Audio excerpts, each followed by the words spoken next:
Muslim Ummah of north আমেরিকার আয়োজনে মুনা convention 2023 আজকে সমাপনী দিবসের সমাপনী লেকচারে আপনারা যারা উপস্থিত হয়েছেন আপনাদের সবাইকে জানাচ্ছি আন্তরিক শুভেচ্ছা এবং মোবারকবাদ। শুরুতে আমরা আল্লাহ রাব্বুল ইজ্জা ওয়াল জালালের দরবারে শুকরিয়া জানাই, যিনি আমাদেরকে 3 দিন ব্যাপী কনভেনশনের শেষ দিন পর্যন্ত সুস্থভাবে উপস্থিত হয়ে এই প্রোগ্রামকে সাফল্যমণ্ডিত করবার সুযোগ করে দিয়েছেন। আমরা পড়ছি আলহামদুলিল্লাহ। অন্তরের অন্তঃস্থল থেকে অর্গানাইজিং কমিটিকে শুভেচ্ছা জানাই এবং মিডিয়া, প্রেস, ভলান্টিয়ার্স যারা আপনারা এসেছেন সবাইকে আন্তরিক শুভেচ্ছা জানিয়ে শুরু করছি। যেই টপিকটি নিয়ে আজকের এই মুনা কনভেনশন 23 এর লাস্ট সেশনে আমি আলোকপাত করতে চাই সেটি হচ্ছে the concept of risk in ইসলাম।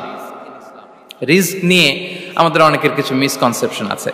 আমি চাইবো এই স্বল্প সময়ে রিজিকের ব্যাপারে একটি ধারণা আপনাদেরকে দিতে, আপনাদের আইডিয়াটা যাতে ক্লিয়ার থাকে, কনসেপ্ট যাতে ক্লিয়ার থাকে। প্রিয় ভাই এবং বোনেরা, আমরা অনেকে, সবাই না, অনেকে মনে করি যে রিস্ক হচ্ছে যেটা আমরা খাই, যেটা আমরা খাই এটা রিজিক, অথবা যে অর্থ আমরা উপার্জন করি এটা রিজিক। আমাদের অনেকের ধারণা। আসলে রিজিকের ব্যাপারে আমাদের ধারণাটা পূর্ণাঙ্গ নয়, এর বাইরেও অনেক কিছু আছে। রিস্কের বাংলা হচ্ছে জীবন উপকরণ, ইংরেজিতে বলে সাস্টেনেন্স বা প্রভিশন। অর্থাৎ জীবন পরিচালনায় একটা মানুষের যা যা লাগে তা সবই রিস্ক। শুধু আমরা যেটা খাই, যেটা উপার্জন করি, শুধু এতটুকুই রিস্ক নয়। এটা অনেক ওয়াইডার সেন্সে আমাদেরকে চিন্তা করতে হবে। আমরা আমাদের পুরো জীবন জুড়ে যা পাই, যা খাই, যা অর্জন করি, যেটা লাভে ধন্য হই, সবটাই রিস্ক।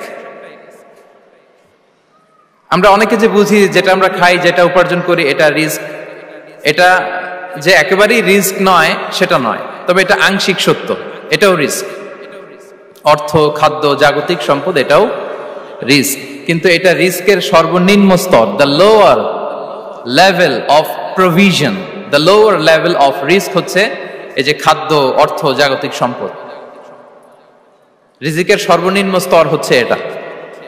আর রিজিকের সর্বোচ্চ স্তর হচ্ছে ফিটনেস। সুবহানাল্লাহ বিহামদি।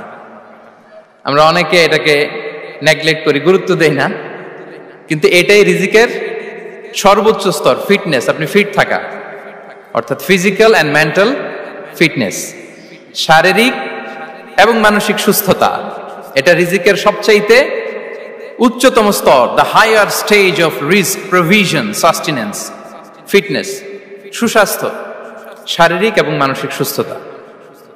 কারণ আমাদের স্বাস্থ্য যদি ভালো না থাকে, ফিজিক্যালি মেন্টালি যদি আমরা ফিট না হই, পৃথিবীর সব নেয়ামত আমার পায়ের সামনে হাজির করলেও আমি কিছুই উপভোগ করতে পারবো না। এজন্য এইটা সবচাইতে বড় রিস্ক। এবং রাসূলুল্লাহ সাল্লাল্লাহু আলাইহি ওয়াসাল্লাম তিনি বলেছেন যে নি'মাতান মাগবুনুন ফীহিমা কাসীরুম মিনান নাস, আস-সিহহাতু ওয়াল ফারাগ। দুটি নিয়ামত আছে যে দুটি নিয়ামতের ব্যাপারে মানুষ খুবই গাফেল, উদাসীন, গুরুত্ব দেয় না।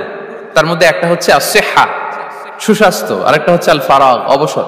আমরা যখন খুব ব্যস্ত হয়ে পড়ি, নাভিশ্বাস, সময় নাই, খুবই রাশিং, তখন বুঝি যে অবসরের কত দাম। আবার আমরা যখন ফিজিক্যালি উইক হয়ে পড়ি, অসুস্থ হয়ে যাই, তখন বুঝি সুস্বাস্থ্যের কত দাম। তো রিজিকের সর্বনিম্ন স্তর হচ্ছে, প্রিয় ভাই এবং বোনেরা, খাদ্য, টাকা পয়সা, জাগতিক সম্পদ, এগুলা। আর রিজিকের সর্বোচ্চ স্তর হচ্ছে fitness, physical and mental fitness. আর রিজিকের সর্বোত্তম স্তর হচ্ছে পুণ্যবান জীবন সঙ্গী এবং নেককার সন্তান, ফায়াস ওয়াইফ অ্যান্ড চিলড্রেন। সুবহানাল্লাহ বিহামদি। একটু খেয়াল করে দেখেন যে আমার লাইফ পার্টনার, আমার জীবন সঙ্গিনী, সে যদি আল্লাহওয়ালা হয়, সে যদি ভালো হয়, আর আমার সন্তানটা যদি আল্লাহওয়ালা হয়, আমার ঘরটাই তো জান্নাত, ঠিক কিনা? তো এটা হচ্ছে রিজিকের সর্বোত্তম স্তর। জীবন সঙ্গিনী সে যদি নেককার হয়, আল্লাহওয়ালা হয়, মুতিয়া, কানিতা সে যদি হয়, আর আমার সন্তান, আমার চিলড্রেন, সেও যদি ফায়াস হয়, তাহলে আমার ঘরটাই হচ্ছে paradise, a piece of paradise in this দুনিয়া। সুবহানাল্লাহ। আমরা আম্মাজান খাদিজাতুল কুবরা আত-তাহিরা রাদিয়াল্লাহু তাআলা আনহা, ওনার কথা জানি যে বিষ্ণু ঈসা ইসলামের স্ত্রী আমাদের আম্মাজান রাসূলুল্লাহ সাল্লাল্লাহু আলাইহি ওয়াসাল্লামকে বড্ড ভালোবাসতেন, আগলে রাখতেন সব সময়। মেন্টালি সাপোর্ট দিতেন, ফিনান্সিয়ালিও সাপোর্ট দিতেন। বিষ্ণু ঈসা ইসলামকে আম্মাজান খাদিজা এতই ভালোবাসতেন, বিষ্ণু ঈসা ইসলাম বলতেন রুজিকতু হুব্বাহা, আমি খাদিজার ভালোবাসাকে রিজিক হিসেবে পেয়েছি। সুবহানাল্লাহ। রাসূল সাল্লাল্লাহু আলাইহি ওয়াসাল্লাম এই শব্দটা ইউজ করেছেন, রিজিক, রুজিকতু হুব্বাহা। এবং তিনি দোয়া করার সময় বলতেন, আল্লাহ কিয়ামতের সে বিভীষিকাময় দিনে, যেদিন বন্ধু বন্ধুকে চিনবে না, স্বামী স্ত্রীকে চিনবে না, বাবা সন্তানকে চিনবে না, পীর সাহেব মুরিদকে চিনবে না, নেতা কর্মীকে চিনবে না, ভাই বোনকে চিনবে না, সেই কঠিন মুহূর্তে আল্লাহ আমি আমার খাদিজাকে যেন ভুলে না যাই। রুজিকতু হুব্বাহা, খাদিজার প্রতি ভালোবাসা আল্লাহ তাআলা আমার হৃদয়ে রিজিক হিসেবে দিয়েছে। তাহলে রিজিকের সর্বোত্তম স্তর হচ্ছে পুণ্যবান স্ত্রী, নেককার সন্তান। আর রিজিকের পরিপূর্ণ স্তর হচ্ছে মহান আল্লাহ তাআলার সন্তুষ্টি। রিজকের পরিপূর্ণ স্তর যেটা, সেটা হচ্ছে রিদাল্লাহ, আল্লাহ তাআলার সন্তুষ্টি। আমার আল্লাহ যদি আমার উপর সন্তুষ্ট হয়ে যায়, আমাদের আর কিছু লাগে? আর কিছু লাগবে? এটাই তো আমাদের এক্সপেকটেশন, এটাই তো আমাদের কামনা বাসনা, এটাই আমাদের ইচ্ছা যে আমার আল্লাহ আমার উপর সন্তুষ্ট হবেন। এটা হচ্ছে পরিপূর্ণ স্তর রিজিকের। এটা যে পায় তার আর কিছু লাগে না। এবং এটা মানুষ নিশ্চিত হতে পারে যখন সে দুনিয়ার জীবনকে শেষ করে আলামুল বারজাখের দিকে যেতে শুরু করে। তখন তাকে বলা হয় ইয়া আইয়াতুহান নাফসুল মুতমাইন্না ইরজিই ইলা রাব্বিকি রাদিয়াতাম মারদিয়া ফাদখুলি ফি ইবাদি ওয়াদখুলি জান্নাতি। হে প্রশান্ত আত্মা, হে প্রশান্ত আত্মা, প্রবেশ করো, তোমার রবের দিকে চলে এসো, সন্তুষ্ট চিত্তে সন্তোষ ভাজন হয়ে আমার কাছে এসো, আমার জান্নাতে প্রবেশ করো। সুবহানাল্লাহ বিহামদি। এই দুনিয়া ছেড়ে যখন আমরা যাব, তখন যদি এই অ্যানাউন্সমেন্টটা আমার জন্য দেয়া হয়, আমার আর কিছু চাওয়ার পাওয়ার আছে? প্রিয় ভাই এবং বোনেরা বলেন, এই আল্লাহর সন্তুষ্টির ঘোষণা যদি আমি এই পৃথিবী থেকে বিদায় লগ্নে পেয়ে যাই, আমাদের আর কিছু চাওয়া পাওয়ার আছে? ইয়া আইয়াতুহান নাফসুল মুতমাইন্না ইরজিই ইলা রাব্বিকি রাদিয়াতাম মারদিয়া। আমরা কিছুদিন আগে আমাদের সকলের প্রিয় আল্লামা দেলোয়ার হোসেন সাঈদী রাহিমাহুল্লাহ নওয়ারাল্লাহু মারকাদাহু ওয়া জাআলাল ফিরদাউস মাসওয়াহু, ওনাকে আমরা হারিয়েছি। আমি যখন ওনার শোক বার্তা নিয়ে ফেসবুকে স্ট্যাটাস লিখি, কমেন্টে আমি এই আয়াতটা লিখেছিলাম। আমি খুঁজে পাচ্ছি না যে আমি কি দিয়ে এটার উপমা দিব, কি দিয়ে ওনার বিদায়ের উপমা আমি জানাবো। আমি খুঁজে পাচ্ছিলাম না কোনো আয়াত। তখন এই আয়াতটা লিখে আমি উপমা দিয়েছি। আল্লাহু আকবার। গোটা বিশ্বের মানুষ কেঁদেছে, গোটা বিশ্বের মানুষ গায়েবানা জানাজা পড়েছে, গোটা বিশ্বের মানুষ ওনাকে অশ্রুসিক্ত বিদায় দিয়েছে। From north to the south, from east to the west, the entire globe, মিন মাশারিকিল আরদি ইলা মাগারিবিহা, অশ্রুসিক্ত বিদায় তিনি পেয়েছেন। এটাই আল্লাহ তাআলার সন্তুষ্টির একটা জলজ্যান্ত নমুনা। জোরে বলেন ঠিক কিনা? এর চেয়ে জলজ্যান্ত নমুনা আমার জীবদ্দশা আমি দেখিনি। এত মানুষের কান্না, কাবার গিলাফ ধরে কান্না, এভাবে ভালোবাসা প্রকাশ করা, এভাবে তার প্রতি তার জন্য অশ্রুসিক্ত দোয়া করা, কান্না জড়িত দোয়া, এটাই প্রমাণ করে যে আল্লাহ তাআলা ওনার উপর সন্তুষ্ট হয়ে গিয়েছেন। ওনার আর কি চাই? আমাদের আল্লাহর আর কি চাই? আর কিছুর দরকার নাই, ঠিক কিনা? এই যে পরম সৌভাগ্য, এরকম বিদায় নিতে পারা, এটা পরম সৌভাগ্য। আমরা আল্লাহর জন্য দোয়া করি, আল্লাহ তাআলা সারা জীবন তিনি যেমনি কোরআনের বার্তাকে গোটা বিশ্বব্যাপী পৌঁছিয়ে দিয়েছেন, তার কবরটাকে আল্লাহ তাআলা কোরআনের নূর দিয়ে আলোকিত করে দেখ। কোরআনকে আল্লাহ তাআলা তার কবরের সাথী বানাক। কোরআনকে আল্লাহ তাআলা তার কিয়ামতের দিন, in the day of judgement, তার পক্ষে শাহাদাতকারী হিসেবে কবুল করুন। সম্মানিত ভাই এবং বোনেরা, আল্লাহ তাআলার সন্তুষ্টি পরিপূর্ণ রিজিক, এটা হচ্ছে পরিপূর্ণ, দ্য কমপ্লিট রিস্ক। তাহলে আমরা যেটা ভাবি অর্থ, আমরা যেটা ভাবি সম্পদ, এটা রিজিকের সর্বনিম্ন স্তর। সর্বোচ্চ স্তর হচ্ছে fitness, physical and mental fitness. সর্বোত্তম স্তর হচ্ছে পুণ্যবান স্ত্রী, নেককার সন্তান। আর পরিপূর্ণ স্তর হচ্ছে আল্লাহ তাআলার সন্তুষ্টি। হাদিসে সবরকে বলা হয়েছে সবচেয়ে প্রশস্ত স্তর। as-sabr, পেশেন্স, ধৈর্য। রাসূলুল্লাহ সাল্লাল্লাহু আলাইহি ওয়াসাল্লাম বলেছেন, মা রুজিকা আবদুন খায়রান লাহু ওয়ালা আওসা মিনাস সাবর। সবরের চেয়ে কোনো প্রশস্ত নেয়ামত, প্রশস্ত রিজিক আল্লাহ তাআলা কোনো বান্দাকে দেয়নি। ধৈর্য। আমাদের অনেকের ধৈর্য কম। আপনাদের কি অবস্থা? ধৈর্য আছে তো? হ্যাঁ, সবার ধৈর্য আছে না? আপনাদের দেখেই বোঝা যাচ্ছে মাশাআল্লাহ খুব ধৈর্যের সাথে আপনারা একেবারে শেষ সময় পর্যন্ত আছেন। তো এই ধৈর্যের প্র্যাকটিসটা আমাদের করতে হবে। আমরা যেন অস্থির না হয়ে যাই, আমরা যেন আতঙ্কিত না হই, আমরা যেন প্রশান্ত থাকি, আমরা যেন ধৈর্যের প্র্যাকটিস করি। বিশেষ করে আমাদের সন্তানদের এটা শেখাতে হবে, কারণ ধৈর্য এটা এমন একটা গাছ যে গাছে সারা গায়ে কাটা কিন্তু এর ফলটা বড় মিষ্টি। ধৈর্য এমন একটা গাছ যে গাছে সারা গায়ে কাটা কিন্তু এর ফলটা বড় সুস্বাদু। তো সেই টেস্টি ফ্রুট যদি আপনি ট্রাই করতে চান, আপনাকে ধৈর্য ধারণ করতে হবে। তাহলে হাদিসের আলোকে আমরা জানলাম রিজিকের সবচাইতে প্রশস্ত স্তর হচ্ছে ধৈর্য। রিজিকের সবচাইতে কল্যাণকর স্তর হচ্ছে হিকমা। আল্লাহ তাআলা বলছেন ইউতিল হিকমাতা মান ইয়াশা ওয়া মান ইউতাল হিকমাতা ফাকাদ উতিয়া খায়রান কাসীরা। আল্লাহ যাকে চান তাকে এই হিকমা দেন, আর যাকে আল্লাহ তাআলা হিকমা দেন তাকে প্রভূত কল্যাণ দান করেন।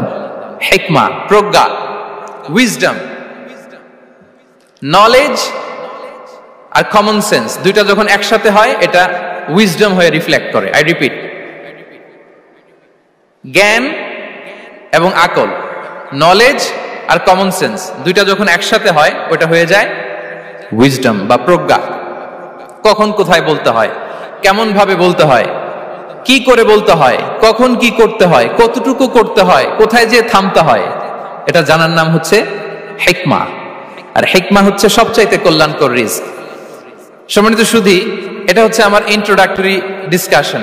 দ্য কনসেপ্ট অফ রিস্কের ব্যাপারে এখন মোটামুটি আমাদের একটা আইডিয়া ক্লিয়ার হয়েছে না? রিস্ক কি, কত ধরনের হতে পারে, রিস্কের সবচেয়ে নিম্ন স্তর কি, সর্বোচ্চ স্তর কি, সবচেয়ে প্রশস্ত স্তর কোনটা, সর্বশ্রেষ্ঠ স্তর কোনটা, সবচেয়ে কল্যাণকর স্তর কোনটা। এ পর্যায়ে আমরা জানবো যে এই রিজিকের বন্দোবস্ত কে করেন। কে করেন বলেন তো দেখি? এই রিজিকের বন্দোবস্ত একচ্ছত্রভাবে আল্লাহ তাআলা এটা নিয়ন্ত্রণ করেন। তিনি রিজিকের মহাব্যবস্থাপক। যে আয়াত দিয়ে আমি শুরু করেছি প্রিয় ভাই এবং বোনেরা, ওমা মিন দাব্বাতিন ফিল আরদি ইল্লা আলাল্লাহি রিজকুহা ওয়া ইয়ালামু মুস্তাকাররাহা ওয়া মুস্তাওদাআহা কুল্লুম ফি কিতাবিম মুবিন। ভূপৃষ্ঠে বিচরণশীল যত প্রাণী আছে এই সবগুলো প্রাণীর রিজিকের ব্যবস্থাপনা আল্লাহ তাআলা নিজ কুদরতে করেন, এবং এই প্রত্যেকটা প্রাণীর স্থায়ী অস্থায়ী নিবাস সম্পর্কে, অবস্থান সম্পর্কে তিনি জানেন। এখানে যদিও ফিল আরদি বলা হয়েছে, বস্তুত জলে, স্থলে, বায়ুমণ্ডলে যত লিভিং ক্রিয়েচার আছে সব লিভিং ক্রিয়েচারের রিজিকের বন্দোবস্ত করেন কে? এজন্য তিনি হচ্ছেন রাজ্জাক। তিনি ওনার একটা নাম দিয়েছেন যে আমি হচ্ছি আর রাজ্জাক, ইন্নাল্লাহা হুয়ার রাজ্জাকু যুল কুওয়াতিল মাতিন। নিশ্চয় আল্লাহ তাআলা তিনি হচ্ছেন আর রাজ্জাক, তিনি রিজিকের ব্যবস্থাপক। যে কেউ রাজ্জাক হতে পারে না, চাইলে রাজ্জাক হওয়া যায় না। রাজ্জাক একজন, তিনি কে? আল্লাহ। রিজিকের রেসপন্সিবিলিটি আল্লাহ, রিজিক নিয়ে চিন্তা আল্লাহর। তো আল্লাহর চিন্তা আমি করলে হবে? বলেন, যেটা দায়িত্ব আল্লাহ, যে রেসপন্সিবিলিটি আল্লাহর, ওই রেসপন্সিবিলিটি আমি নিলে হবে? হবে না। তাহলে আল্লাহ তাআলা নিজেকে আর রাজ্জাক বলে কোরআনে আমাদের সামনে উপস্থাপন করেছেন। রাজ্জাকের তিনটা বৈশিষ্ট্য আছে। যেই সত্তার মধ্যে তিনটা বৈশিষ্ট্য খুঁজে পাওয়া যায় তিনি হচ্ছেন আর রাজ্জাক, দ্য প্রোভাইডার, দ্য সাস্টেইনার। আর রাজ্জাক কোন সেই তিন গুণ? এক নম্বর গুণ হচ্ছে নো ডেফিসিয়েন্সি, তার কোনো অভাব থাকবে না।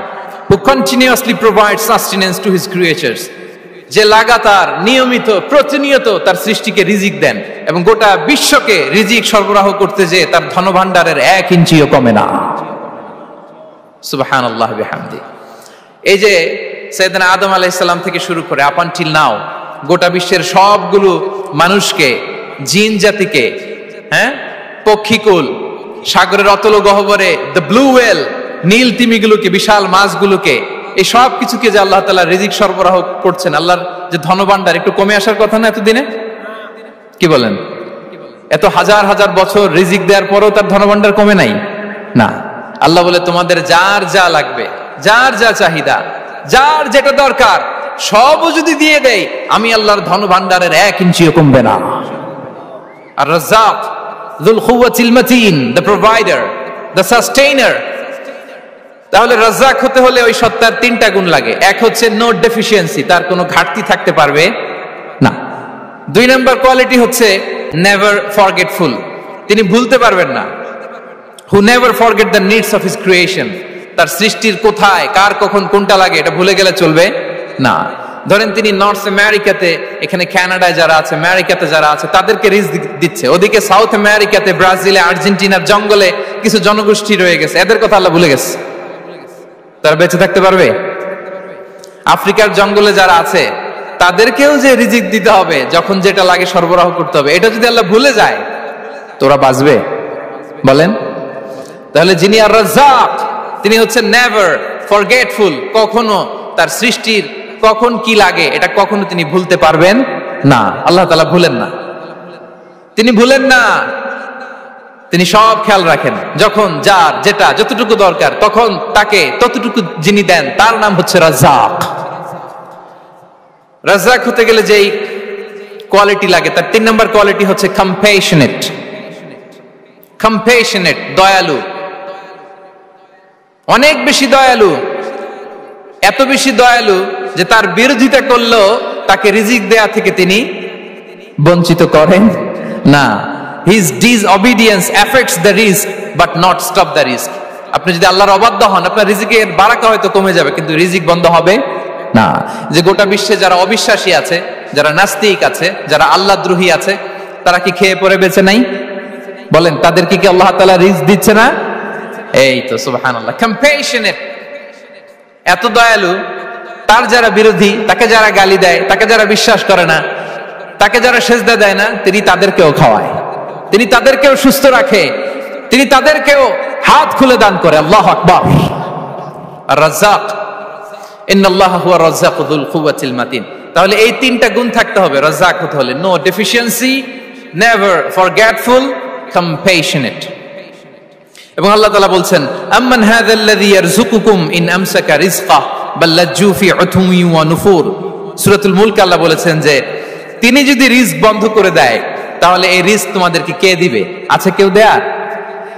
সূরা মুলকের শেষ আয়াতে আল্লাহ বলেছেন যে তোমরা যে সুমিষ্ট পানি খেয়ে বেঁচে আছো, এটা যদি একেবারে জমিনের অতল গহ্বরে আমি নিয়ে যাই, কে এনে দিবে তোমাদেরকে পানি? কে এনে দিবে সুমিষ্ট পানি? এজন্য বিষ্ণু ঈসা ইসলাম পানি খেয়েই তিনি পড়তেন, আলহামদুলিল্লাহিল্লাযী জাআলা হাযাল মাআ আযবান ফুরাতান বিরাহমাতিহি ওয়া লাম ইয়াজআলহু মিলহান উজাজান লিযুনুবিনা। পানি খেয়েই তিনি বলতেন প্রশংসা আল্লাহর, যে আল্লাহ তার অসীম দয়ায় এই পানিকে সুমিষ্ট করেছেন, আমাদের পাপের কারণে এই পানিকে তিনি লবণাক্ত করে দেন নাই। সুবহানাল্লাহ। ইন্নাল্লাহা হুয়া রাজ্জাকু যুল কুওয়াতিল মাতিন, তিনি হচ্ছেন রাজ্জাক। এজন্য সম্মানিত ভাইরা, রিজিক নিয়ে আজকে থেকে টেনশন বন্ধ করে দিতে হবে। আমাদের কাজ হচ্ছে চেষ্টা করে যাওয়া, প্রাণান্তকর প্রচেষ্টা করা, আমাদের রোলটা আমরা প্লে করব, কিন্তু রিজিকের ফয়সালা করবে একজন, তিনি কে? ইন্নাল্লাহা হুয়া রাজ্জাকু যুল কুওয়াতিল মাতিন। এটা নিয়ে চিন্তিত হওয়ার কিছু নাই প্রিয় ভাই এবং বোনেরা। আমরা আমাদের মায়ের পেটে থাকতেই এটা ফিক্স হয়ে গিয়েছে। আমরা যখন মায়ের পেটে ছিলাম, ইন্না আহাদাকুম ইজমাউ খালকুহু ফি বাতনি উম্মিহি 40 ইয়াওমান সুম্মা ইয়াকুনু আলাকাতান মিসলা যালিক সুম্মা ইয়াকুনু মুদগাতান মিসলা যালিক। আমরা যখন মায়ের পেটে ছিলাম 40 দিনে আমরা নুতফা স্টেজে ছিলাম, 40 দিন আমরা আলাকা স্টেজে ছিলাম, আমার মায়ের জরায়ুর দেয়ালে আমি লেপ্টে ছিলাম। 40 দিন আমরা ছিলাম এ ভেরি লিটল ফ্ল্যাশ, একটা ছোট্ট গোশতের টুকরা। এরপর আল্লাহ তাআলা ফায়ুরসালু ইলাইহিল মালাক, মায়ের পেটে একজন ফেরেশতা পাঠালেন। ফায়ানফুখু ফিহির রূহ, he breathed into him the spirit, তিনি রূহের ফুৎকার দিলেন। ওয়া ইউমারু বিআরবা'i কালিমাত, 4টা জিনিস তখন লিখে দেয়া হলো। বিকাতবি রিজকিহি ওয়া আজালিহি ওয়া আমালিহি ওয়া শাকিয়ুন আও সাঈদ, তার রিজিক কি হবে লিখে দেয়া হয়েছে মায়ের পেটে যখন ছিলাম। আপনারা তো এখন চিন্তা করতেছেন, চিন্তিত, কিন্তু মায়ের পেটে থাকতে আল্লাহ তাআলা এই রিজিককে ফিক্স করে দিয়েছেন। সুবহানাল্লাহি বিহামদি।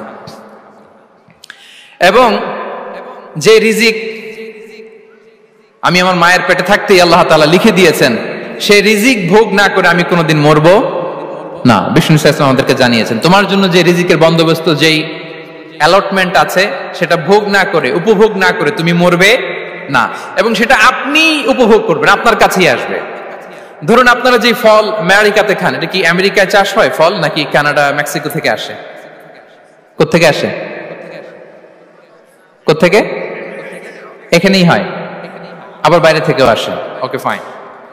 লেটস সে আপনি যেই অ্যাপেলটা দিয়ে আজকে ব্রেকফাস্ট করলেন, যে অ্যাপেলটা আপনি খেলেন, এটা মেক্সিকো থেকে এসেছে। ওই অ্যাপেলটা যখন কুড়ি অবস্থায় ছিল, মুকুল অবস্থায় ছিল, তখনই ওটার মধ্যে আপনার নাম লেখা।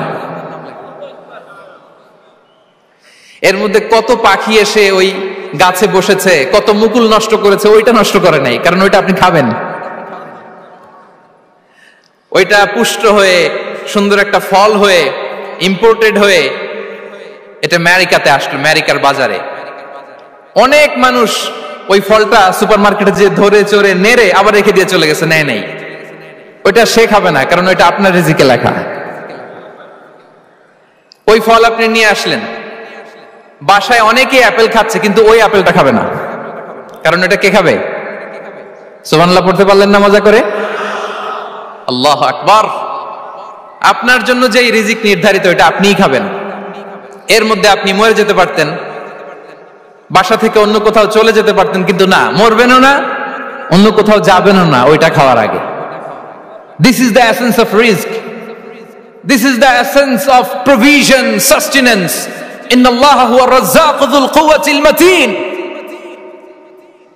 মায়ের পেটে থাকতে নির্ধারিত, ওই ফল কেউ টাচ করবে না up until you try it. This is rizq. এই কথাটাই বিষ্ণু ঈসা ইসলাম খুব সুন্দর করে বলেছেন, লা তামুতু নাফসুন হাত্তা তাস্তাকমিলা রিজকাহা। অন্য বর্ণনায় এসেছে লা তামুতু নাফসুন হাত্তা তাস্তাউফিয়া রিজকাহা। মানুষের জন্য যে রিজিকের বরাদ্দ, সেটা উপভোগ না করে, সেটা না খেয়ে ওই মানুষ এই দুনিয়া থেকে বিদায় নিতে পারে না। তাহলে আমার রিজিক ভোগ না করে আমি মরবো না, এবং এটা যেহেতু আপনার জন্য নির্ধারিত, এটা আপনি পাবেনই। এখন এটা কি হালাল পন্থায় আপনি পাবেন না হারাম পন্থায় পাবেন, দ্যাট ইজ ইউর ডিসিশন। আপনার রিজিক আপনার কাছে আসবে। এটা নির্ধারিত না অনির্ধারিত বলেন তো? আমি সবার কাছ থেকে শুনবো, রিজিক কি নির্ধারিত না অনির্ধারিত? ফিক্সড, নির্ধারিত। ফর এন এক্সাম্পল, ধরুন আপনি সারা জীবনে 1 কোটি টাকা ইনকাম করবেন। কয় কোটি? 1 কোটি টাকা ইনকাম করবেন, এটা নির্ধারিত, আল্লাহ তাআলা ফিক্স করে ফেলেছেন, এটা আল্লাহর সিদ্ধান্ত। কিন্তু এই 1 কোটি হালাল পন্থায় আপনি উপার্জন করবেন না হারাম পন্থায়, এটা আপনার সিদ্ধান্ত। So now the decision is yours. যদি আপনি পরিশ্রমী হন, যদি আপনি সৎ পথ অবলম্বন করেন, তাহলে ওই 1 কোটি আসবে আপনার কাছে, কিন্তু হালাল পন্থায়। আর যদি আপনি হালাল হারাম মিক্স করেন, টেবিলের উপর দিয়েও নেন, নিচ দিয়েও নেন, আসবে কিন্তু 1 কোটি। আসবে কয় কোটি? কথা বোঝে নাই বোধহয়। টেবিলের নিচ দিয়েও যদি নেন, সারা জীবনে আপনি পাবেন কত? 1 কোটি। So now the decision is years. সিদ্ধান্ত আপনার। হালাল পন্থায় উপার্জন করবেন না হারাম পন্থায়? বলেন হালাল না হারাম? হারামের সাথে আমাদের কোনো সম্পর্ক? হারামকে আমরা এই কনভেনশন সেন্টার থেকে না বলে দিলাম, আওয়াজ করে বলুন নো। হারামের সাথে আমাদের কোনো সম্পর্ক? আল্লাহ তাআলার দেয়া বরাদ্দ রিজিক আমরা হালাল পন্থায় উপার্জন করব ইনশাআল্লাহ। বলেন। তাহলে মায়ের পেট থেকে নির্ধারিত হয়ে গেল, আমারটা আমি পেলাম, হালাল ভাবে আমি নিব। আরেকটা জিনিস মনে রাখতে হবে যে কেউ কারো রিজিকে ভাগ বসায় না, কেউ না। আমরা অনেকে মনে করি যে আমি ওকে দিলাম, ওকে খাওয়াইলাম, আমি বোধহয় খাওয়াইলাম। না, সে আপনারটা খায় নাই, সে তার রিজিকই খেয়েছে। আমাদের ঘরে আমাদের বন্ধু বান্ধব আসে, অনেক সময় আমাদের ঘরে অনেক সময় অতিথি আসে, তাদেরকে আমরা আপ্যায়ন করি, তাদেরকে খাওয়াই। আসলে সে আমারটা খায় না, সে কারটা খায়? তার নিজেরটাই খায়। বিষ্ণু ইসলাম এটা খুব সুন্দর করে বলেছেন। ওনার কাজিন চাচাতো ভাই আব্দুল্লাহ ইবনে আব্বাসকে একদিন অনেক নাসিহা করছিলেন। করতে করতে এক পর্যায়ে তিনি বললেন, ওয়া আলাম, ইবনে আব্বাসকে বলছেন, ওয়া আলাম আন্না মা আসাবাকা লাম ইয়াকুন লিইখতিআক ওয়া মা আখতাআকা লাম ইয়াকুন লিইউসিবাক। আব্দুল্লাহ, জেনে রেখো, যেটা তুমি পাওয়ার এটা তুমি কোনোদিন হারাবা না। যেটা তোমার হওয়ার কথা ছিল ওটা তুমি কোনোদিন মিস করবা না। আর যেটা তুমি পাওয়ার কথা না, গোটা বিশ্বের সব শক্তিকে হাতের মুঠোয় আনলেও সেটার দেখা তুমি পাবে না, পাবে না। ওয়া আলাম আন্নামা আসাবাকা লাম ইয়াকুন লিইখতিআক ওয়া মা আখতাআকা লাম ইয়াকুন লিইউসিবাক। রুফিআতিল আকলাম ওয়া জাফফাতিস সুহুফ। আব্দুল্লাহ, রিজিক নিয়ে চিন্তিত হয়ো না, রিজিক নিয়ে পেরেশান হয়ো না। প্লে ইউর রোল, রিজিক ইজ ফিক্সড। যেটা তুমি পাওয়ার তুমিই পাবা, যেটা তুমি পাওয়ার কথা না চেষ্টা করেও সেটা তোমার কাছে আসবে না। সম্মানিত সুধী, এ পর্যায়ে আমরা জানবার চেষ্টা করব যে কিসে রিজিক বাড়ে, কি করলে রিজিকে ভরপুর বারাকা হয়, রিজিকের চাবিকা ঠিক কোথায়, কোন পথে চললে রিজিকে ভরপুর বারাকা হবে, আমার জীবনে বরকত নেমে আসবে রিজিকে। এটা জানতে মনে যাচ্ছে না আমাদের? হ্যাঁ, কষ্ট হচ্ছে আপনাদের? কষ্ট হচ্ছে? তাহলে কি করলে রিজিকে ভরপুর বারাকা হয়, কি করলে আমার জীবনে ভরপুর বারাকা নেমে আসে, এই পয়েন্টটাতে আমরা একটু আলোকপাত করি। যেসব কাজ করলে আমাদের জীবনে রিজিকে আসমানি বারাকা নেমে আসবে, আমাদের রিজিকে আসমানি বারাকা নেমে আসুক, আমরা চাই কি চাই না? সবাই আমরা চাই নিশ্চয়ই।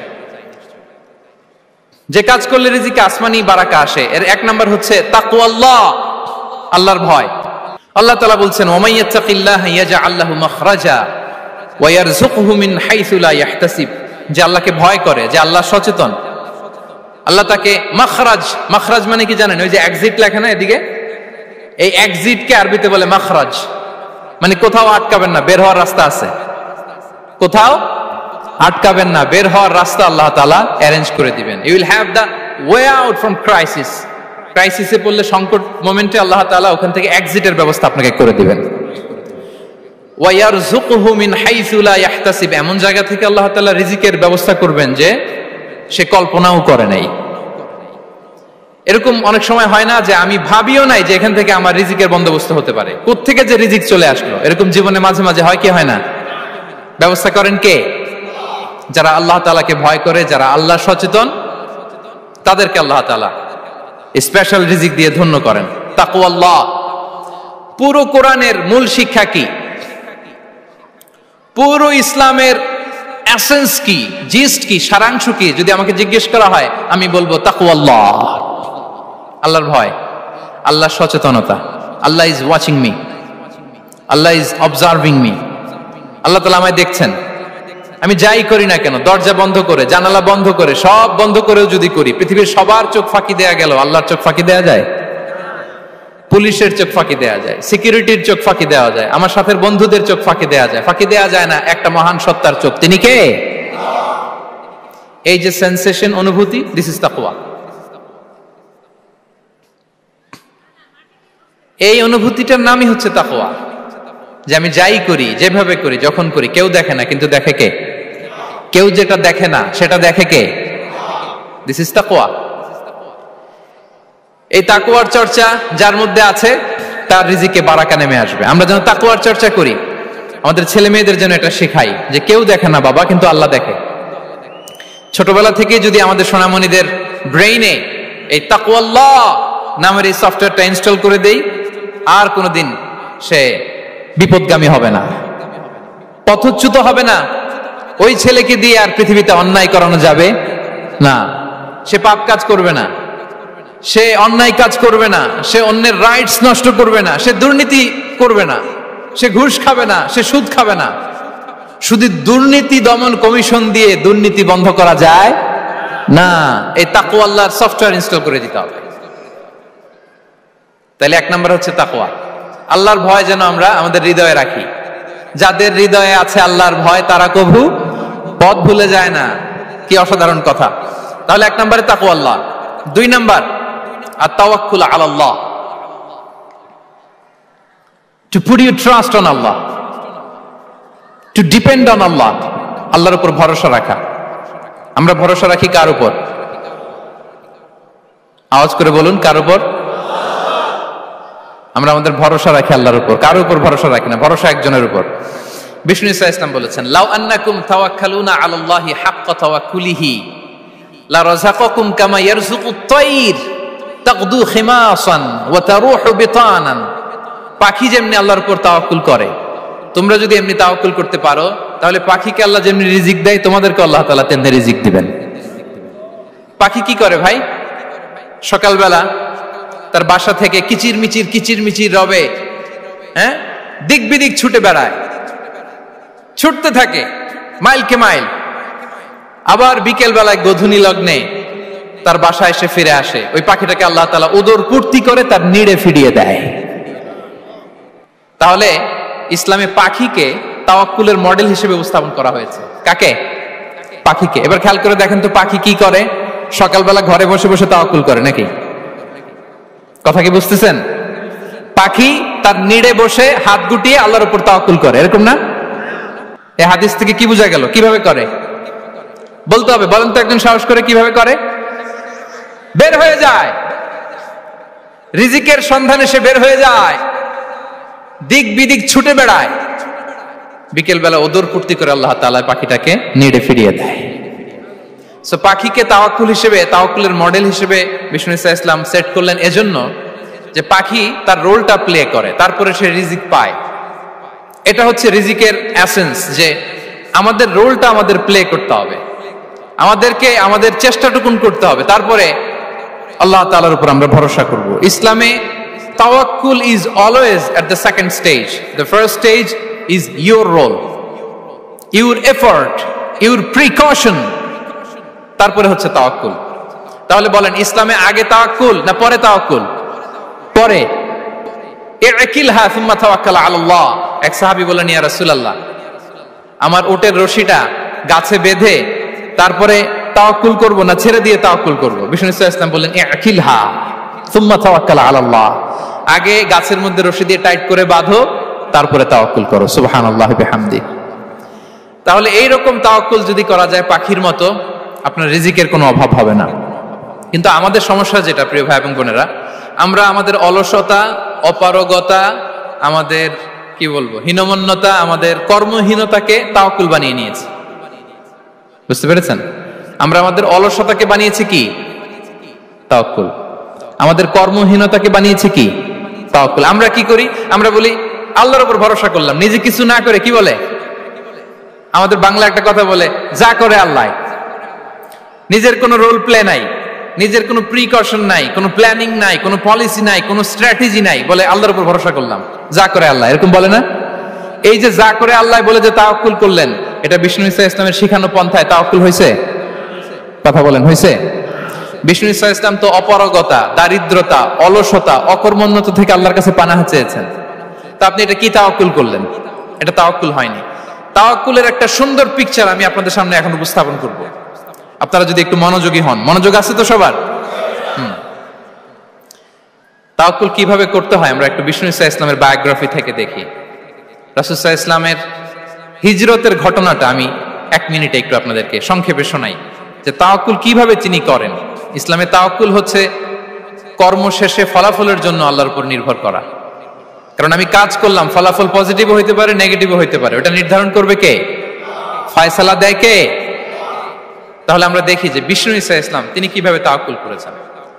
যেদিন তিনি হিজরত করবেন, রাসূল সাল্লাল্লাহু আলাইহি ওয়াসাল্লামকে অনুমতি দেয়া হলো, সেদিন হিজরতের অনুমতি যে তিনি পেয়েছেন, মাইগ্রেশনের অনুমতি যে তিনি পেয়েছেন, এটা জানানোর জন্য তিনি আবু বকরের ঘরে চলে গেলেন দুপুরবেলা। কখন? প্রশ্নের উত্তর দিতে হবে, কখন? ফি ওয়াক্তি যাহিরা, দুপুরে। রাসূল সাল্লাল্লাহু আলাইহি ওয়াসাল্লাম দুপুরে বেরোতেন না। শুধু রাসূল সাল্লাল্লাহু আলাইহি ওয়াসাল্লামই না, আরবের লোকেরা দুপুরে বের হতো না, কারণ ওইটাকে বলা হতো ওয়াক্তুল কাইলুলা। আমরা পাওয়ার ন্যাপ নেই না, এই পাওয়ার ন্যাপের টাইম ছিল তখন। বাইরে প্রচন্ড রোদ, কেউ বেরোতো না, বিষ্ণু ইসা ইসলাম বেরোতেন না। দেখেন বিষ্ণু ইসা ইসলাম ওনার চিরাচরিত অভ্যাসকে, হ্যাবিটকে ব্রেক করে দুপুরে বেরোলেন। বিষ্ণু ইসা ইসলাম কখনো মাস্ক পরতেন না, মানে মুখ ঢেকে চলতেন না, সবসময় মুখ খোলা। ওই দিন তিনি মাস্ক পরে বেরোলেন।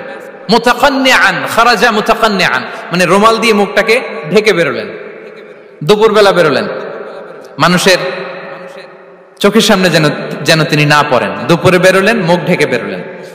আবু বকর রাদিয়াল্লাহু তাআলা আনহুর ঘরে যেয়ে বললেন, উযিনা লি বিল খুরুজ। আবু বকর, অনুমতি দেয়া হয়েছে, ঘরে কারা কারা আছে একটা কথা বলবো, সবাইকে বের করে দাও। আখরিজ মান ফিল বাইত। আবু বকর বললেন, ইয়া রাসূলুল্লাহ, ঘরে তো আপনার ফ্যামিলি। আয়েশা রাদিয়াল্লাহু তাআলা আনহার সাথে ততদিনে বিয়ে হয়ে গিয়েছে, কিন্তু সংসার শুরু হয়নি। দে আর পার্ট অফ ইউর ফ্যামিলি, আপনার সংসার, আয়েশা, আসমা। তখন তিনি আশা ফিরে পেলেন, বলেন ঠিক আছে তাহলে শোনো, উযিনা লি বিল খুরুজ, অনুমতি দেয়া হয়েছে, আমি থাকবো সাথে। রাসূল সাল্লাল্লাহু আলাইহি ওয়াসাল্লাম বললেন, হ্যাঁ তুমি থাকবে। ওই দিন রাতে ওনারা বের হলেন। মক্কা থেকে মদিনা একদিকে, উনি বেরোলেন আরেক দিকে। ধরেন মক্কা থেকে মদিনার রাউট হচ্ছে এইদিকে, আমরা তো এইদিকেই বেরোবো নাকি? কথা কি বুঝতেছেন? বিষ্ণু বেরোলেন কোন দিকে? এইদিকে। সুবহানাল্লাহ বললেন না? এজন্য আবেগ একটু কন্ট্রোল করতে হবে। আবেগ আর বিবেকের সমন্বয় লাগবে, প্রপার স্ট্র্যাটেজি লাগবে, ওয়েল প্ল্যানিং লাগবে, তাহলেই সেই নেতৃত্ব আবার মুসলিমদের হাতে আল্লাহ ফিরিয়ে দিবে। মক্কা থেকে মদিনা এদিকে, বিষ্ণু বেরোলেন এদিকে। বের হয়ে চলে গেলেন গারে সাউরে, সেখানে তিনি থাকবেন। এগুলো হচ্ছে বিষ্ণু ইসলামের প্রিকশন। এবার দেখেন আবু বকরের প্রিকশন কি ছিল। আবু বকর রাদিয়াল্লাহু প্ল্যান করলেন, বিষ্ণুনবী যেহেতু 3 দিন এই গারে সাউরে থাকতে চান, রাত্রিবেলা বের হয়ে তো ওনার অবস্থান শুরু করলেন, তাহলে 3 দিন মক্কায় আমাদের ব্যাপারে কি বলে, কে কি বলে, এটা আমাদের জানার দরকার আছে না নাই? ওনার ছোট্ট ছেলে আব্দুল্লাহকে উনি অ্যাসাইন করলেন। Abdullah, now you have a very, খুবই গুরুত্বপূর্ণ একটা দায়িত্ব তোমাকে পালন করতে হবে। কি? তুমি সকালবেলা মক্কার বাজারে যে এই দোকানে যাবা, ওই দোকানে যাবা, ওই দোকানে যাবা, দেখবা যে মক্কার কুরাইশরা কে কি বলে, কারণ তারা তো আমাদেরকে খুঁজবে, তন্ন তন্ন করে খুঁজবে। তারা কে কি বলে এই তথ্যটা এসে আব্দুল্লাহ তুমি আমাদেরকে দিয়ে দিবে। সুবহানাল্লাহ। আবু বকর রাদিয়াল্লাহু তাআলা আনহুর ছোট্ট ছেলে আব্দুল্লাহ মক্কার বাজারে এখানে যায় ওখানে যায়, কে কি বলে সে সব শুনে আস্তে করে এসে মরুভূমি পার হয়ে গারে সাউরে যে আবু বকর রাদিয়াল্লাহু তাআলা আনহুর কাছে ইনফরমেশন সব দিয়ে দিচ্ছে। কিন্তু দেখেন, যেই মুহূর্তে আব্দুল্লাহ তথ্য নিয়ে মক্কা থেকে গারে সাউরে আসে, আব্দুল্লাহ যখন হেঁটে হেঁটে আসে, মরুভূমির বালুর মধ্যে তার ফুটপ্রিন্ট পড়ে যায় না? কথা বলেন না কেন? পড়ে যায় না? তা আবু জাহেল, উতবা সাইবার তো বেশি কষ্ট করা লাগে না, তারা খুঁজতে খুঁজতে যখন আব্দুল্লাহর ফুটপ্রিন্ট পেয়ে যায়, ছোট্ট বাচ্চার ফুটপ্রিন্ট, এটা ফলো করলেই তো আবু বকর আর মুহাম্মদ, ঠিক কিনা? সুবহানাল্লাহ। আবু বকর রাদিয়াল্লাহু তাআলা আনহুর প্ল্যানিং দেখেন। তিনি যেমনি ছোট্ট আব্দুল্লাহকে ইনফরমেশন গ্যাদার করার জন্য সেট করলেন, তিনি উনার একটা রাখালকে সেট করলেন, তার নাম হচ্ছে আমির ইবনে ফুহায়রা। আমির ইবনে ফুহায়রাকে তিনি অ্যাসাইন করে বললেন, আমির, আব্দুল্লাহ যখন সকালবেলা আমাদেরকে ইনফরমেশন দিয়ে চলে যাবে, তুমি আমার ছাগলগুলোকে এনে মরুভূমির এই জায়গায় একটু চালাবা, তাহলে ওইখানে আর আব্দুল্লাহর ছোট্ট বাচ্চার ফুটপ্রিন্ট থাকবে না, ওখানে আমার ছাগলগুলোর ফুটপ্রিন্ট থাকবে। সুবহানাল্লাহ। এত আসতে বললে হবে? আল্লাহু আকবার, আল্লাহু আকবার, আল্লাহু আকবার। কি প্রিকশন নিয়েছেন ওনারা বিশ্বনবী সাল্লাল্লাহু আলাইহি ওয়াসাল্লামকে সেফটি দেওয়ার জন্য। আমির, আব্দুল্লাহ চলে যাবে, তোমার ডিউটি শুরু। আব্দুল্লাহর একটা ফুটপ্রিন্টও যেন না থাকে, ওখানে ছাগল চড়াবা। শুধু তাই নয়, আব্দুল্লাহ ইবনে উরাইকিত নামে একজন গাইড ভাড়া করল আবু বকর, যিনি মক্কা থেকে মদিনায় তাদেরকে নিয়ে যাবে, কিন্তু ক্যারাভান, কাফেলা যেই পথে চলে ওই পথে নয়, সাওয়াহিলি পথে, একটা আনইউজুয়াল আননোন রাউট ধরে ওনার মক্কা থেকে মদিনায় যাবে। নিয়ে যাচ্ছে সর্বশেষে সে যখন দেখাই দিল যে এখান থেকে সোজা চলে গেলে আপনারা মদিনায় চলে যাবেন, বিদায়। আল্লাহ রাসূল সাল্লাল্লাহু আলাইহি ওয়াসাল্লাম কোয়াইট এন্ড কাম, আবু বকর রাদিয়াল্লাহু তাআলা আনহু ব্যাক এন্ড ফোর্থ করছেন, সামনে যাচ্ছেন, পেছনে যাচ্ছেন, কি না কি হয়, কিন্তু বিষ্ণু সাল্লাল্লাহু আলাইহি ওয়াসাল্লাম একেবারে শান্ত, কারণ বিষ্ণু সাল্লাল্লাহু আলাইহি ওয়াসাল্লামের হাতে যা করার ছিল তিনি সব করে ফেলেছেন, সর্বোচ্চ প্রিকশন নিয়েছেন। Now he is putting his trust on Allah, now he is in the state of his তাওয়াক্কুল। বিষ্ণু সাল্লাল্লাহু আলাইহি ওয়াসাল্লাম এখন তাওয়াক্কুল করতেছেন। বিষ্ণু সাল্লাল্লাহু আলাইহি ওয়াসাল্লাম তখন তাওয়াক্কুলের মোমেন্টে আছেন। আপনি এবার এই হিজরতের ঘটনাকে অ্যানালাইসিস করেন। আবু বকর রাদিয়াল্লাহু তাআলা আনহু তিনি কতটা প্রিকশন নিলেন, বিশ্বনবী সাল্লাল্লাহু আলাইহি ওয়াসাল্লাম কতটা প্রিকশন নিলেন। আমরা টিপিক্যাল বাঙালি মুসলমান যদি নবী হইতাম, আমরা কি করতাম? আমরা বলতাম, আমি নবী, আমার কাছে ওহী আসে, আমি রাত্রিবেলা লুকিয়ে লুকিয়ে গারে সাউরে যাবো কেন? আমি দিনের বেলায় ঢং ঢং করে আবু জাহেলের নাকের সামনে দিয়ে যাব, দেখি আল্লাহর শক্তি বেশি না আবু জাহেলের শক্তি বেশি। এরকম সস্তা বলে আওড়াতাম না আমরা? আমি নবী, সরি ফর দ্য স্ল্যাং, আমি নবী, আমি লুকিয়ে রাতে কেন যাব? আমি আবু জাহেলের সামনে দিয়ে যাব, দেখি আল্লাহর শক্তি বেশি না আবু জাহেলের শক্তি বেশি। এরকম বলতাম না? কিন্তু বিষ্ণু ঈসা ইসলাম কেমনটা করেছেন? না, দুপুরে বেরোন না, ওই দিন দুপুরে বেরোলেন। মাস্ক পরেন না, মাস্ক পরে বেরোলেন। সংবাদ দেওয়ার সময় সাবধানতা অবলম্বন করলেন। আবু বকর রাদিয়াল্লাহু তাআলা আনহু ছোট্ট বাচ্চা আব্দুল্লাহকে অ্যাসাইন করলেন, আমির ইবনে ফুহাইরাকে অ্যাসাইন করলেন, আব্দুল্লাহ ইবনে উরাইকিতকে অ্যাসাইন করলেন। সবকিছু যখন শেষ, এবার তারা মদিনা অভিমুখে রওনা হলেন, মুতাওয়াক্কিলানা আলাল্লাহিল মুস্তাআন, আল্লাহর উপর তাওয়াক্কুল করে। This is the true essence of তাওয়াক্কুল, ডিয়ার ব্রাদার্স এন্ড সিস্টার্স। এটা হচ্ছে তাওয়াক্কুল। তো তাওয়াক্কুল যদি করতে হয় বিষ্ণু ইসা ইসলামের মতো করতে হবে। তাওয়াক্কুল always at the second stage ইসলামে। আগে আপনার রোল, আগে first you have to play your role, তারপর আপনি আল্লাহর উপর তাওয়াক্কুল করবেন।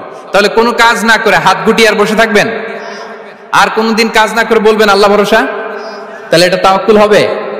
বিশ্বনবী বলেন, লাউ আন্নাকুম তাওয়াক্কালুনা আলাল্লাহি হাক্কা তাওয়াক্কুলিহি লা রাযাকাকুম কামা ইয়ারযুকুত তাইর তাগদু খিমাসান ওয়া তারুহু বিতানান। যদি পাখির মতো তাওয়াক্কুল করো, পাখিরে যেমনি খাওয়ায় আল্লাহ তোমাদেরও খাওয়াবে। সুবহানাল্লাহ বিহামদিহি। তাহলে তাকওয়া আল্লাহর পরে 2 নম্বরে পেলাম আত-তাওয়াক্কুল আলাল্লাহ। আমরা যদি আল্লাহর উপর তাওয়াক্কুল করতে পারি, আমাদের রিজিকে আসমানি বারাকা নেমে আসবে। 3 নাম্বার, অন টাইমে সালাত আদায় করা। যারা অন টাইমে সালাত আদায় করে, সালাত কায়েম করে, তাদের রিজিকের কোনো টেনশন নাই। বিশ্বাস হয় নাকি একটু সন্দেহ লাগে? সন্দেহ লাগে কারো? যারা অন টাইমে সালাত আদায় করে, তাদের কখনো রিজিকের কোনো ঘাটতি হবে না। আল্লাহ তাআলা বলছেন, ওয়া'মুর আহলাকা বিস-সালাতি ওয়াসতাবির আলাইহা লা নাসআলুকা রিজকা নাহনু নারযুকুক ওয়াল আকিবাতু লিত-তাকওয়া। নবী হে, আপনি আপনার ফ্যামিলি মেম্বারসদেরকে সালাতের ব্যাপারে আদেশ করুন, আপনি নিজেও সালাত আদায়ে অবিচল থাকুন। আমি তো আপনার কাছে রিজিক চাই নাই, আমি আল্লাহ রিজিক দেই, আমি তো রাজ্জাক। তার মানে সালাত যে আদায় করে তার রিজিকের কোনো টেনশন আর থাকে না। 3 নম্বরে গেল সালাত। 4 নম্বরে হচ্ছে ইস্তিগফার, বেশি বেশি ইস্তিগফার করা। কি পড়া? বেশি বেশি কি পড়া? ইস্তিগফার পড়া। আস্তাগফিরুল্লাহ, আস্তাগফিরুল্লাহ, আস্তাগফিরুল্লাহ। হাঁটছি, চলছি, ড্রাইভিং করছি, বাস স্টেশনে অপেক্ষা করছি, ফিলিং স্টেশনে ফুয়েল নিচ্ছি, পড়বো আস্তাগফিরুল্লাহ। কি পড়বো? আস্তাগফিরুল্লাহ। যারা সব সময় আস্তাগফিরুল্লাহ পড়ে, তাদের রিজিকের কোনো টেনশন হয় না, রিজিক নিয়ে তাদের আর কোনো চিন্তা থাকে না। আল্লাহ নবী নূহ আলাইহিস সালাম, যিনি ওনার জাতিগোষ্ঠীকে বলেছিলেন, ফাকুলতু আস্তাগফিরু রাব্বাকুম ইন্নাহু কানা গাফফারা, তোমরা বেশি বেশি ইস্তিগফার পড়ো, তিনি ক্ষমাশীল। ইস্তিগফার পড়লে কি হবে? ইউরসিলিস সামাআ আলাইকুম মিদরারা, রহমতের বৃষ্টি বর্ষণ হবে, তোমাদের জমিগুলো উর্বর হবে। ওয়া ইউমদিদুকুম বিআমওয়ালি ওয়া বানিন, আল্লাহ তাআলা তোমাদেরকে সম্পদে বারাকা দিবেন, সন্তানে বারাকা দিবেন। ওয়া ইয়াজআল লাকুম জান্নাতিন ওয়া ইয়াজআল লাকুম আনহারা, তোমাদের ফসল ক্ষেতগুলো সবুজ শ্যামল হয়ে ভরপুর হবে, তোমাদের রিজিকে বারাকা নেমে আসবে। তাহলে আমরা যেন বেশি বেশি ইস্তিগফার করি। বিষ্ণু ইসা ইসলাম বলেছেন, মান লাযামাল ইস্তিগফার জাআলাল্লাহু লাকুম মিন কুল্লি দিকিন মাখরাজা ওয়া মিন কুল্লি হাম্মিন ফারাজা ওয়া ইয়ারযুকহু মিন হাইসু লা ইয়াহতাসিব। যে সব সময় ইস্তিগফার পড়ে তার কোনো টেনশন থাকে না, তার জীবনে দুশ্চিন্তা আসে না, আর এমন জায়গা থেকে আল্লাহ রিজিকের বন্দোবস্ত করে যেটা সে কল্পনাও করে নাই। সুবহানাল্লাহ বিহামদিহি। আমরা যেন বেশি বেশি ইস্তিগফার করি। আস্তাগফিরুল্লাহ, এটা হচ্ছে ভেরি শর্ট ফর্ম অফ ইস্তিগফার। অথবা পড়তে পারেন আস্তাগফিরুল্লাহাল্লাযী লা ইলাহা ইল্লা হুয়াল হাইয়ুল কাইয়্যুম ওয়া আতুবু ইলাইহি। সাইয়্যিদুল ইস্তিগফার মুখস্থ আছে না আমাদের? এটা যেন বেশি বেশি পড়ি। ইয়াকিনের সাথে যে সাইয়্যিদুল ইস্তিগফার পড়বে, যেই দিন পড়বে ওই দিন যদি মৃত্যু হয় সে জান্নাতি। কোন রাতে মুকিনান বিহি, ইয়াকিনের সাথে যদি সাইয়্যিদুল ইস্তিগফারকে রিসাইট করে, ওই রাতে যদি সে মৃত্যুবরণ করে, বিষ্ণু বলেন সে জান্নাতি। তাহলে প্রিয় ভাই এবং বোনেরা, আমরা যেন ইস্তিগফার করি। তারপরে কয়টা গেল? 1 2 3 4 5 নম্বরে হচ্ছে সিলাতুর রাহিম, আত্মীয়তার বন্ধনকে মজবুত করা। যারা আত্মীয়তার সম্পর্ককে মজবুত করে, তাদের জীবনে রিজিকের কোনো টেনশন নাই, রিজিকে ভরপুর বারাকা নেমে আসে। রাসূল সাল্লাল্লাহু আলাইহি ওয়াসাল্লাম বলেন, মান সাররাহু আইয়ুবসাতা লাহু ফি রিজকিহি ওয়া ইউনসা লাহু ফি আসারিহি ফালিয়াসিল রাহিমা। যে চায় তার রিজিকে বরকত হোক, যে চায় তার হায়াতে বরকত হোক, সেজন্য আত্মীয়তার বন্ধনকে মজবুত রাখে। আমরা যেন আমাদের আত্মীয়তার সম্পর্ককে বজায় রাখি। এটা আল্লাহর আরশে লেগে থাকে আর বলে যে আমাকে মিলায় আল্লাহ তারে মিলায়, যে আমাকে ছিন্ন করে আল্লাহ তাআলা তার সাথে সম্পর্ক ছিন্ন করে। বিষ্ণু বলেন, লা ইয়াদখুলুল জান্নাতা খাতি', আত্মীয়তার সম্পর্ক যে ছিন্ন করেছে সে কঠিন কালে আল্লাহর জান্নাতে প্রবেশ করার এন্ট্রি পাবে না। আমরা যেন আত্মীয়তার সম্পর্ক বজায় রাখি। 6 নাম্বার, কাসরাতুস সাদাকা, দান করলে রিজিকে বারাকা আসে। আল্লাহ তাআলা বলেন ওয়ামা আনফাকতুম মিন শাইইন ফাহুয়া ইউখলিফুহু ওয়া হুয়া খায়রুর রাসিকিন। যে দান করে, দান করলে যে ঘাটতি হয় আল্লাহ তাআলা এই ঘাটতিটাকে রিপ্লেস করে দেয়, রিপ্লেস করে দেয়। বিষ্ণু ইসা ইসলাম বলেছেন মা নাকাসা মালু আবদিন মিন সাদাকা। চ্যারিটি করলে, দান করলে আল্লাহ তার সম্পদ কখনো কমায় না। প্রতিদিন সকালবেলা দুজন ফেরেশতা নেমে বলতে থাকে আল্লাহুম্মা আ'তি মুনফিকান খালাফা, আল্লাহুম্মা আ'তি মুমসিকান চালাফা। ফেরেশতা দুজন বলে আল্লাহ যে দান করলো, দানের কারণে যে ঘাটতিটা হলো এটা তুমি মেক আপ করে দাও, এটা তোমার পক্ষ থেকে বারাকা দিয়ে রিপ্লেস করে দাও। আর যে ধরে রাখলো, কৃপণতা করলো, ওর সম্পদকে আল্লাহ তুমি ধ্বংস করে দাও। ওয়াল-ইয়াযু বিল্লাহ। আমরা যেন দান করি। এরপরে বিষ্ণু ইসা ইসলাম বলেছেন বেশি বেশি হজ উমরা করলে, বেশি বেশি যদি কারো সাধ্য থাকে, ফিনান্সিয়াল ক্যাপাসিটি থাকে, বেশি বেশি হজ উমরা করলে তার রিজিকে বারাকা নেমে আসে। সব শেষে হচ্ছে দোয়া করা, রিজিক বৃদ্ধির কি করা? দোয়া করা। বিষ্ণু ইসা ইসলাম নিজেও দোয়া করতেন। উম্মে সালামা রাদিয়াল্লাহু তাআলা আনহা, আমাদের আম্মা জান, তিনি বর্ণনা করেন রাসূল সাল্লাল্লাহু আলাইহি ওয়াসাল্লাম ফজরের সালাতের পরে সালাম ফিরিয়ে তিনি পড়তেন আল্লাহুম্মা ইন্নী আসআলুকা ইলমান নাফিআ ওয়া রিজকান তাইয়্যিবা ওয়া আমালান মুতাকাব্বালা। আই রিপিট, আল্লাহুম্মা ইন্নী আসআলুকা ইলমান নাফিআ ওয়া রিজকান তাইয়্যিবা ওয়া আমালান মুতাকাব্বালা। প্রত্যেকদিন ফজরের সালাতের পরেই বিষ্ণু ইসলাম এই দোয়াটা পড়তেন। আল্লাহ, তোমার কাছে আমি উপকারী জ্ঞান চাই। আল্লাহ, তোমার কাছে আমি পবিত্র রিজিক চাই। আল্লাহ, তোমার কাছে আমি কবুলযোগ্য আমল চাই, আমার আমলগুলো যেন কবুল হয়। এই দোয়াটা করতেন। এই দোয়াটা পড়বেন তো সবাই। বিষ্ণু ইসলাম নিজে পড়তেন সকালবেলা, একেবারে দিনের শুরুতেই রিজিকের বরকতের জন্য দোয়া করে তিনি ওনার ডে স্টার্ট করতেন। কোরআনে অনেক আয়াতে রিজিকের জন্য দোয়ার ব্যাপারে পাওয়া যায়, আমরা সেদিকে যাব না। সাইয়েদনা ঈসা আলাইহিস সালাম তিনি বলেছেন আল্লাহ আকাশ থেকে মায়েদা পাঠান। ওই আয়াতের শেষে বলেছেন ওয়ারযুকনা ওয়া আনতা খায়রুর রাযিকিন। আল্লাহ, আপনি আমাদেরকে রিজিক দিয়ে ধন্য করুন, আপনিই তো রিজিক দাতা। আল্লাহ নবী ইব্রাহিম আলাইহিস সালাম তিনি দোয়া করেছেন রব্বি জাআল হাযা বালাদান আমিনা ওয়ারযুক আহলাহু মিনাস সামারাত। আল্লাহ, এই জনপদকে, মক্কাকে আপনি পবিত্র নগরী, এই নগরীকে আপনি নিরাপদ নগরী করুন, আর এই নগরীর অধিবাসীদেরকে আপনি ফলমূল দিয়ে রিজিক দান করুন। তাহলে নবীরা তারা স্বয়ং রিজিকের দোয়া করেছেন। আমরা যেন রিজিক প্রাপ্তির জন্য, রিজিকে বারাকার জন্য আল্লাহ তাআলার কাছে দোয়া করি। আর উপর একটা চমৎকার কথা বলে, আর রিজকু লিমান সাআ লাইসা লিমান দাআ ফাকাত। মানে রিজিক শুধু যারা দোয়া করে তাদের জন্য নয়, দোয়ার সাথে সাথে যারা চেষ্টা করে তাদের জন্য। সুবহানাল্লাহ পড়েন। দোয়ার সাথে দাওয়ার দরকার আছে না নাই? তাওয়াক্কুলের পয়েন্টটা আমরা বলেছি যে আমাদের সর্বোচ্চ চেষ্টাটুকুন করব। তাওয়াক্কুল মানে হচ্ছে কোনো কাজের প্ল্যান করা, ওই প্ল্যান বাস্তবায়নের জন্য যা যা দরকার হাজির করা, এরপরে প্রাণান্তকর প্রচেষ্টার জন্য ঝাঁপিয়ে পড়া, এরপরে কর্মশেষে ফলাফলের জন্য কার উপর নির্ভর করা? আল্লাহর উপর নির্ভর করা। সো আমাদের রোলটা যেন আমরা প্লে করি। জমিনকে আল্লাহ প্রশস্ত করে দিয়েছেন। আল্লাহ বলেছেন ওয়া কুলু মির রিজকি, জমিনকে প্রশস্ত করেছি, এর পরতে পরতে ঘুরো, খোঁজো, চেষ্টা করো, তোমার রিজিক তুমি নাও। ইসলাম আমাদেরকে কর্মমুখী হতে শেখায়। আমি আমার বিভিন্ন আলোচনায় বলি যে ইসলাম কতটা কর্মমুখী ধর্ম। একটা ছোট্ট হাদিস দিয়ে শেষ করি। রাসূল সাল্লাল্লাহু আলাইহি ওয়াসাল্লাম বলেছেন ইন কামাতিস সাআতু ওয়া ফি ইয়াদি আহাদিকুম ফাসিলা। রাসূল সাল্লাল্লাহু আলাইহি ওয়াসাল্লাম বলেন যে যদি কেউ দেখে কিয়ামত শুরু হয়ে গিয়েছে আর তার হাতে একটা চারা গাছ, কি গাছ? আর ওদিকে কি শুরু হয়েছে? বিষ্ণু ইসা ইসলাম বলেন যদি তার সুযোগ থাকে কিয়ামত শুরু হওয়ার আগেই যেন চারা গাছটা সে রোপণ করে দেয়। তার মানে থামার জন্য এই পৃথিবীতে আমরা আসি নাই। আমরা পৃথিবীতে এসেছি এই পৃথিবীকে আবাদ করার জন্য, এই পৃথিবীটা লিড করার জন্য। এই পৃথিবীতে শুধু সামনের ছোটার জন্য মুসলমানদের আগমন হয়েছে। চিল্লায় বলেন ঠিক কিনা? কতটা কর্মমুখী হতে শেখায়।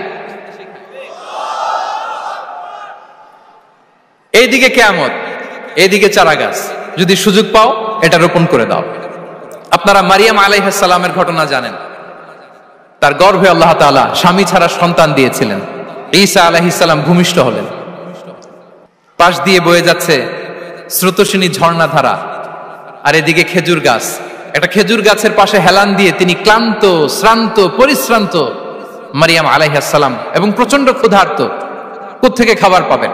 আল্লাহ তাআলা বললেন ওয়া হুজ্জি ইলাইকি বিজিযইন নাখলাতি তুসাকিত আলাইকি রুতাবান জানিয়া। মারিয়াম, একটু কষ্ট করো। এই যে তোমার পাশে খেজুর গাছ, খেজুর গাছের ডাল ধরে টান দাও, দেখবে সুমিষ্ট খেজুর টপ টপ করে নিচে পড়বে। আচ্ছা, আল্লাহ তাআলা চাইলে এমনি অটোমেটিক্যালি খেজুরগুলো নিচে ফেলতে পারতেন না? আওয়াজ করে বলেন, পারতেন কিনা? না, এটা সুন্নাতুল্লাহ ফিল আরদের বিরোধী। আল্লাহ তাআলা চেয়েছেন মারিয়াম একটু করুক, এরপরে বাকিটা আমি করি। সুবহানাল্লাহ বলবেন না? ওয়াহুজ্জি, মারিয়াম এতটুকু করো, ওয়াহুজ্জি, খেজুর গাছের ডাল ধরে একটু টান দাও, তুসাকিত আলাইকি রুতাবান জানিয়া, টসটসে খেজুর পড়বে। তাহলে ইসলাম আমাদেরকে কর্মমুখী হতে শেখায়। মুসা আলাইহিস সালাম লোহিত সাগরের সামনে চাইলে আল্লাহ তাআলা রাস্তা বানিয়ে দিতে পারতেন। আল্লাহ কি বললেন? হ্যাঁ, ওই আঘাতটা আমাদের করতে হবে, আঘাত আমাদেরকে করতে হবে, ওই শ্রম আমাদেরকে দিতে হবে, তারপরে আল্লাহ তাআলার সাহায্য আমাদের জন্য বরাদ্দ থাকবে, ঠিক কিনা? সম্মানিত ভাইয়েরা, এটাই হচ্ছে সুন্নাতুল্লাহ ফিল আরদ, এটাই জমিনে আল্লাহর সিস্টেম, এটাই the law of nature in this universe. এখানে আমাকে প্রচেষ্টা করতে হবে, আমার রোল প্লে করতে হবে, তারপরে আমার রিজিক আমার কাছে আসবে। তাই আমরা যেন কায়মনো বাক্যে রিজিকের বারাকার জন্য আল্লাহ তাআলার কাছে দোয়া করার পাশাপাশি আমাদের রোলটা যেন আমরা প্লে করি, আমাদের রোলটা যেন আমরা প্লে করি, তাহলে আমাদের রিজিকে বারাকা নেমে আসবে। কারণ তিনি যখন বারাকা দিবে ওইটা নিয়ে কুলানো যাবে না, এটা বিশ্বাস হয়? বিশ্বাস হয়? ওয়াল্লাহু ইয়ারযুকু মান ইয়াশা বিগাইরি হিসাব। তিনি যখন দেয় এমন দেয় ওটা আপনি নিয়ে কুলাতে পারবেন না। তো সেই রিজিকের উপযুক্ত যেন আমরা হই, আমরা যেন দোয়ার পাশাপাশি আমাদের প্রচেষ্টা অব্যাহত রাখি, আমাদের প্রিকশন অব্যাহত রাখি, আমাদের কর্মচঞ্চল অ্যাটেম্পটগুলো অব্যাহত রাখি, তাহলে আল্লাহ তাআলা আমাদেরকে রিজিক দিয়ে, ভরপুর রিজিক দিয়ে আমাদেরকে তিনি ধন্য করবেন। হাদা মা ইনদি ওয়াল ইলমু ইনদাল্লাহ আলাইহি তাওয়াক্কালতু ওয়া ইলাইহি উনীব। ওয়াসসালামু আলাইকুম ওয়া রাহমাতুল্লাহি তাআলা ওয়া বারাকাতুহু।